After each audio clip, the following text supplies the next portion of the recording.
नमस्ते दोस्तों, मेरा नाम है सी देवांग महेश्वरी और मैं आप सबका इस चैनल पे स्वागत करता हूं। आपको भी पता होगा कि बीएसई पे अराउंड 5000 कंपनीज लिस्टेड है और नेशनल स्टॉक एक्सचेंज पे अराउंड 1600 कंपनीज लिस्टेड है। एक रिटेल इन्वेस्टर के लिए सबसे बड़ी प्रॉब्लम ये होती है कि मैं इतनी सारी कंपनीज में से क्वालिटी कंपनीज कैसे निकालूं, क्वालिटी स्टॉक्स कैसे निकालूं जिसे मैं लॉन्ग टर्म में इन्वेस्ट कर सकता हूं, जिसे मैं फर्दर स्टडी कर सकता हूं। इसी ऑब्जेक्टिव से मैंने ये वीडियो बनाया है जहां पे मैं आपको बताऊंगा कि कैसे आप इन क्वालिटी स्टॉक्स को फिल्टर कर सकते हैं, स्क्रीन कर सकते हैं सिर्फ 2 मिनट में, और आप एक अच्छा वॉच लिस्ट बना सकते हैं जिसको फर्दर आप स्टडी कर सकते हैं फॉर लॉन्ग टर्म इन्वेस्टिंग और मिड टर्म इन्वेस्टिंग। शुरू करने से पहले अगर अभी तक आपने चैनल सब्सक्राइब नहीं करा है तो चैनल को सब्सक्राइब करिए, बेल आइकन दबाइए, और आप अगर अभी तक फ्री टेलीग्राम चैनल पे नहीं जुड़े तो आप वो भी ज्वाइन कर सकते हैं। काफ़ी सारे free stock insights, free stock ideas मैं वहाँ पे शेयर करता हूँ। आपको अगर ठीक लगे तो आप भी ज्वाइन करिए। उसका नाम है @equialpha_stocks, आपको आपकी स्क्रीन पे भी दिख रहा होगा। चलिए अब शुरू करते हैं कि कैसे हम क्वालिटी स्टॉक्स को फिल्टर करें।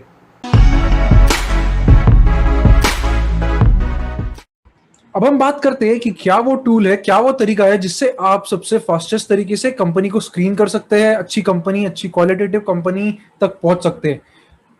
इसके लिए आपको जाना होगा एक वेबसाइट पे जिसका नाम है screener.in। फिर इस पे आपको सेकेंड स्टेप में अपना अकाउंट बनाना होगा। अगर आपने अकाउंट नहीं बनाया तो आप अकाउंट बना सकते हैं। आपको लॉगिन आईडी में ईमेल आईडी और पासवर्ड आप सेट करके लॉगिन कर सकते हैं। इसके बाद आपको स्क्रीन पे दबाना बटन पड़ेगा और आप देख सकते हैं कि यहाँ ऑलरेडी काफी सारी स्क्रीन्स बनी हुई है, बट मैं नहीं चाहता कि आप इन स्क्रीन्स के ऊपर बेस्ड अपना डिसीजन ले। आपको एक अपना स्क्रीन बनाना चाहिए कि आप क्या पैरामीटर सोच रहे हैं, क्या चीजें जो उसमें कर सकते हैं। सो इनका भी आप रेफरेंस ले सकते हैं, बट मैं यही चीज बोलूंगा कि आप अपना एक स्क्रीन बनाइए जो आपकी चीजों को सेटिस्फाई कर रहा है। चलिए अब हम देखते हैं कि इसमें किस तरीके से वर्क होता है। सबसे पहले मैं इसमें एक मार्केट कैपिटलाइजेशन का बेसिक फिल्टर लगा देता हूं और फिर हम देखते हैं कि क्या रिजल्ट आता है। सो मैंने अभी लगाया है कि मार्केट कैपिटलाइजेशन ग्रेटर देन 1000, यानी कि 1000 करोड़ के ऊपर की कंपनियां ही मुझे दिखे। अब मैं इसको रन कर देता हूं और देखिए मुझे 833 रिजल्ट्स आ रहे हैं, 833 रिजल्ट्स। और अगर आप किसी पे भी क्लिक करेंगे तो उस कंपनी का डिटेल आपको एक नए टैब में खुला हुआ दिख जाएगा जहां पे कंपनी की काफी सारी बेसिक इन्फॉर्मेशन होती है। अब ये इतनी सारी बेसिक इन्फॉर्मेशन, आप अगर नए नए इस पे जा रहे हैं तो आपको इतनी सारी इन्फॉर्मेशन नहीं दिख रही होगी क्योंकि ये सब मैंने ऐड करी है। सो अगर आपको कोई भी कंपनी की बहुत इन्फॉर्मेशन चाहिए, उसके फाइनेंशियल्स का कोई भी रेशोज चाहिए, तो आप इधर एडिट करिए और आप जैसे कि आप देख रहे हैं कि मैंने काफी सारे रेशोज ऐड करे हुए, जैसे कि days payable outstanding, return on equity 5 years, return on assets, return on equity, EV by EBITDA, net profit margin last year, industry P ratio, current ratio. So ये सबको आप इधर सेव कर सकते हैं और आपको जो भी इधर लग रहा है उस पर टिक करिए और वो आपको मेन स्क्रीन पे दिख जाएगा। सो ये तो हो गया कि कोई भी पर्टिकुलर कंपनी में आप जाते हैं तो उसमें उसके क्या क्या इन्फॉर्मेशन मिलेगी, जैसे कि आपको इसका चार्ट मिल गया, देन इसके प्रोज और कॉन्स भी आ गए, पीयर कंपैरिजन भी इसमें मिल जाएगा आपको, क्वार्टरली रिजल्ट्स है, प्रॉफिट एंड लॉस अकाउंट जो ईयरली है, compounded annual sales growth, profit growth, stock price, CGR, balance sheet. So जितना भी आपको फंडामेंटल इन्फॉर्मेशन चाहिए वो सब इन्फॉर्मेशन और कुछ एनालिसिस, साथ में उसके एनुअल रिपोर्ट्स, क्रेडिट रेटिंग और रिसेंट अनाउंसमेंट जो भी बीएसई फाइलिंग्स पे, वो सारी इन्फॉर्मेशन आपको सिंगल विंडो में मिल जाती है। और ये टूल बिल्कुल फ्री है, इसमें आपको कोई भी पैसा देने की जरूरत नहीं है।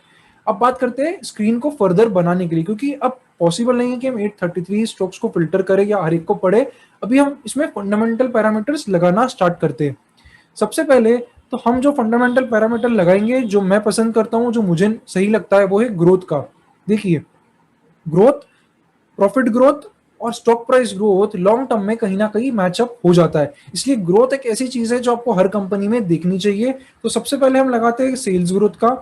तो मैं सेल्स ग्रोथ पिछले 5 साल, जो कि मिड टर्म सेल्स ग्रोथ हुई, अगर 10 साल की सेल्स ग्रोथ होती तो ये लॉन्गर टर्म सेल्स ग्रोथ होती, मैं लगाऊंगा 10%। एंड सिमिलरली आप इसमें फिर पहले हम देखते हैं कि अब क्या ओवरऑल रिडक्शन हुआ है 833 में से। सो इसमें मैं एंड हटा देता हूँ। अगर आप एंड लगाएंगे इसका मतलब कि आप और कुछ कर रहे। सो 833 से अब हमारे पास बची है 304 कंपनीज, यानी कि सबसे पहले हमारे पास 5000 कंपनीज थी, हमने 1000 करोड़ की नीचे की हटा दी। देखिए 1000 करोड़ सिर्फ एक एग्जाम्पल के लिए नंबर है, आप खुद के लिए भी डिसाइड कर सकते हैं कि आपको 5000 करोड़ रखना है, 2000 करोड़ रखना है। अगर आपको लार्ज कैप में ही करना है तो आप 25,000 करोड़ रख सकते हैं। अगर आपको मिड कैप्स में करना है तो 7-8 हजार रुपए करोड़ रुपए के ऊपर का रख सकते हैं। सो वो आपके लिए है, मैं सिर्फ आपको बता रहा हूँ कि किस तरीके से आप फिल्टर आउट कर सकते हैं। सो अब हम 833 रिजल्ट्स पे से 304 रिजल्ट्स तक पहुंचे हैं। 304 भी काफी बड़ा है, इसको हम और फिल्टर करते हैं। अब हम इसमें लगाते हैं प्रॉफिट ग्रोथ का, profit growth 5 years greater than 10%, यानी कि मैंने सेल्स ग्रोथ भी रख दी 5 साल की कम से कम 10%, प्रॉफिट ग्रोथ भी 10%। अब मुझे यहाँ पे परसेंट अलग से लगाने की जरूरत नहीं है, आप यहाँ पे रेफर करिए कि ये बोल रहा है वैल्यू इन परसेंटेज, मतलब आप जो भी लिखेंगे वो अपने आप परसेंट में ही लेगा। इसको रन कर दीजिए।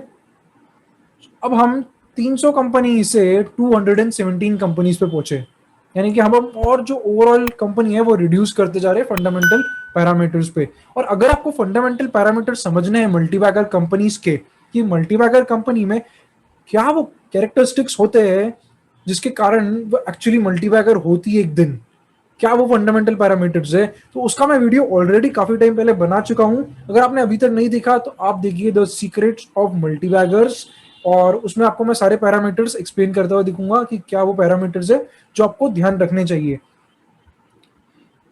अब हम 217 कंपनी में पहुंच गए, अब इसमें हम और आगे जाते हैं। देखिए अगली चीज ग्रोथ के बाद जो होती है वो होता है डेट लेवल्स। एक अच्छी कंपनी जो होती है वो खुद के कैश फ्लोस से ही बार बार री इन्वेस्ट करती है, आगे बढ़ती है, यानी कि उसका खुद का जो ओवरऑल बिजनेस है वो पॉजिटिव कैश फ्लोस देना चाहिए, ना कि उसको बाहर की जो बोरिंग है वो उसकी जरूरत नहीं पड़ना चाहिए। इसलिए मैं जो डेट इक्विटी रेशियो रखूंगा वो <1 रखूंगा।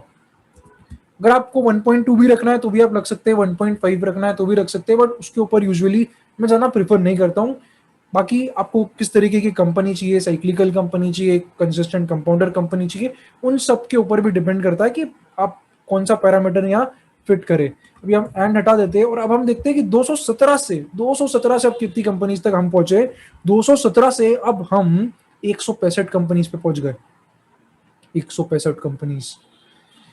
देखिए अब आपको यहाँ पे वेराइटी ऑफ थिंग्स है जो यहाँ दिख रही होगी। अब अगर आप अपना स्क्रीनर पहली बार लॉगिन कर रहे हैं या नया नया आपने रजिस्टर करा है, कभी खोला नहीं था, तो इतने कॉलम्स आपको यहाँ नहीं दिख रहे होंगे, तो उसके लिए बिल्कुल घबराइए मत। आपका भी वही वर्जन है जो मेरा है, फ्री वर्जन। आपको जाना है यहाँ पे और इसको एडिट करना है। अगर आप इसको एडिट करेंगे तो आपको जैसे हमने आपको पर्टिकुलर कंपनी का मैंने बताया था वैसे ही आप इसमें कोई भी कॉलम ऐड कर सकते हैं। उस पर क्लिक करिए और वो अपने आप ऐड हो जाएगा। सेव कॉलम करिएगा और आपको पीछे ये कॉलम यहाँ पे दिख जाएगा। सो मैंने यहाँ पे जो पैरामीटर्स रखे हुए हैं जो मुझे सही लगते हैं वो है कि क्वार्टर, लेटेस्ट क्वार्टर में ग्रोथ कितना आया है, 5 साल का आरओए कितना है, सेल्स वेरिएंस कितना है 5 साल का, प्रॉफिट वेरिएंस कितना है 5 साल का। अब यहाँ पे आप अगर किसी भी कॉलम को क्लिक करते हैं तो असेंडिंग डिसेंडिंग ऑर्डर, यानी कि छोटे से बड़ा बड़े से छोटे ऑर्डर में दिखने लग जाएगा। जैसे कि अभी हम इसको क्लिक करते हैं। सो अब सबसे बड़ी कंपनी सबसे ऊपर आएगी मार्केट कैप में, around 2.5 lakh crore HCL tech, फिर हमारी एवेन्यू सुपरमार्ट्स आ रही है, फिर UltraTech, Nestle, HDFC life insurance, SBI life insurance, Shree cement, L&T Infotech. So इस तरीके से अब ये बड़े से छोटे फॉर्म में आ गया है कि मार्केट कैपिटलाइजेशन से लेके मैं उधर तक जाऊं। अगर आपको नेट प्रॉफिट पे चाहिए कि नेट प्रॉफिट सबसे ज्यादा कौन दे रहा है, सो आप यहाँ पे आ सकते हैं और देख सकते हैं कि औरोबिंदो फार्मा 3,000 करोड़ का आसपास नेट प्रॉफिट दे रहा है और इसका मार्केट कैप 58,000 करोड़ का है। पिछले क्वार्टर में, लास्ट क्वार्टर में सबसे ज्यादा प्रॉफिट किसका है? अगर आपको रीसेंट परफॉर्मेंस देखना है कोई कि रीसेंट परफॉर्मेंस कैसा रहा, इनमें से भी कौन सी कंपनीज का सबसे ज्यादा रहा, तो वो यहाँ से दिखता है। जैसे आप देखिए ये दो स्टील की कंपनी है, बहुत शानदार प्रॉफिट आया। सुमितोमो केमिकल्स ने बहुत अच्छा लेटेस्ट प्रॉफिट दिया है, बंसाली इंजीनियरिंग दिया है, थायरॉयड केयर ने दिया है, गैलेंट इस्पात, शारदा क्रॉपचेम।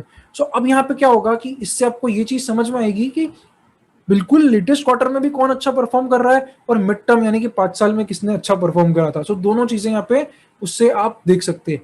अब हम इस लिस्ट को और कम करने की कोशिश करते हैं क्योंकि 165 अभी भी बहुत ज्यादा है। 165 कंपनीज को रिसर्च करना एक पर्सन के लिए इतना सिंपल नहीं है। सो अब हम आते हैं इसमें और हम अगला पैरामीटर लगाते हैं। अब ग्रोथ हो गया, डेट हो गया, इसके बाद जो मुझे सही लगता है वो लगता है कि रिटर्न ऑन कैपिटल एम्प्लॉयड कैसा आ रहा है। सो मैं जाऊंगा रिटर्न ऑन कैपिटल एम्प्लॉयड। पिछले 5 साल का एटलीस्ट मुझे 10% तक देखना है अगर तो। सो अब हम 165 से 144 कंपनीज पाए, 10-15 कंपनीज है जो, और 20 कंपनीज है जो और यहाँ से फिल्टर आउट हो गई, बाहर हो गई मेरे पैरामीटर से। अब रिटर्न ऑन इक्विटी पे भी लगा लेते हैं। एवरेज रिटर्न ऑन इक्विटी यानी कि पिछले 5 साल में एवरेज 10% तो मिला ही मिला हो। अब ये 144 से देखते हैं 133 हो गई है। अब अगर आपको बहुत एक्सपेंसिव कंपनी नहीं लेनी है तो आप यहाँ पे प्राइस टू अर्निंग रेशियो भी लगा सकते हैं कि मुझे पी मल्टीपल जो है वो मुझे लेस देन 30 चाहिए या लेस देन 25 चाहिए, जो भी नंबर आपको सुटेबल लगता है उसको रन कर दीजिए। सिर्फ 51 कंपनीज अब हमारे पास बची जो कि बहुत टारगेटेड कंपनीज है अब। सो इस तरीके से आपको इसको यूज करना है और क्वालिटी कंपनीज तक पहुंचना है।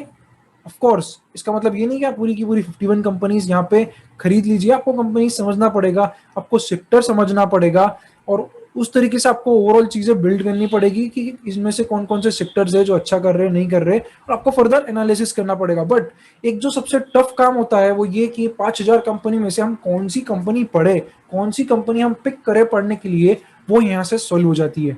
सो इस तरीके से आप स्क्रीन बना सकते हैं और आप फिल्टर आउट कर सकते हैं। साथ में अगर आपको और कुछ पैरामीटर्स देखने हैं सो मेरा मल्टीवैगर वाला वीडियोस तो आप देख ही सकते हैं।